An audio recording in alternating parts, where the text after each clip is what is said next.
அட chicken Manchurian இன்னும் கடையில் வாங்கிக்கிட்டு இருக்கீங்களா? வாங்க வீட்லேயே செய்யலாம். எப்படி செய்யலான்னு பார்க்கலாம். வாங்க வீடியோக்குள்ளே போகலாம். அதுக்கு நான் 150 கிராம் போன்லெஸ் சிக்கன் எடுத்து வச்சுருக்கேன். தேவையான அளவுக்கு உப்பு, 1 ஸ்பூன் இஞ்சி பூண்டு பேஸ்ட், 2 ஸ்பூன் கடலை மாவு, 1/2 spoon garam masala, 2 spoon cornflour, 1/2 spoon மைதா, 1/2 ஸ்பூன் காஷ்மீர் சில்லி. இது எல்லாத்தையும் போட்டு நல்லா கலந்து விட்டுடலாம். இது ஒரு 10லேருந்து 12 நிமிஷம் மட்டும் ஊறினா போதும். இப்போ 12 நிமிஷம் போல் ஆயிடுச்சு. எடுத்து பொரித்து எடுத்துக்கலாம். எண்ணெய் தேவையான அளவுக்கு ஊற்றிக்கிடலாம். இப்போது சிக்கன் ஊற வச்சோம் பார்த்திங்களா, அதை எடுத்து பொரித்து எடுத்துக்கிடலாம். சிக்கன் ஃபுல்லாக ஆட் பண்ணியாச்சு. இது ஒரு 5லேருந்து 6 நிமிஷம் போல் வேகட்டும். வெந்த உடனேயே திருப்பி போட்டுக்கிடலாம். வெந்துடுச்சு. இப்போ திருப்பி போட்டுக்கிடலாம். திருப்பி போட்டதுக்கப்புறம் ஒரு 2லேருந்து 3 நிமிஷம் வெந்தால் போதும்.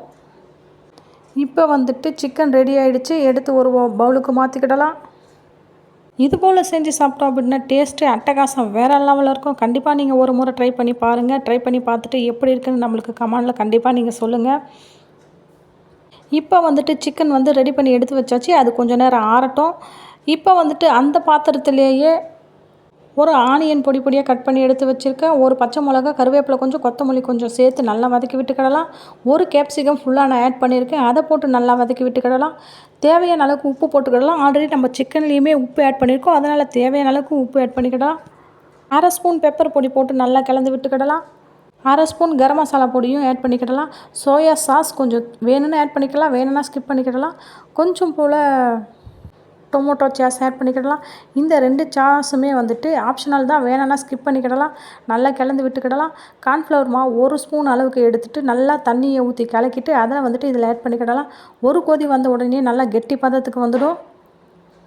பொரித்து வச்ச சிக்கன் இருக்குது பார்த்திங்களா, அந்த சிக்கன் நான் இப்போ கட் பண்ணி எடுத்து வச்சுருக்கேன்.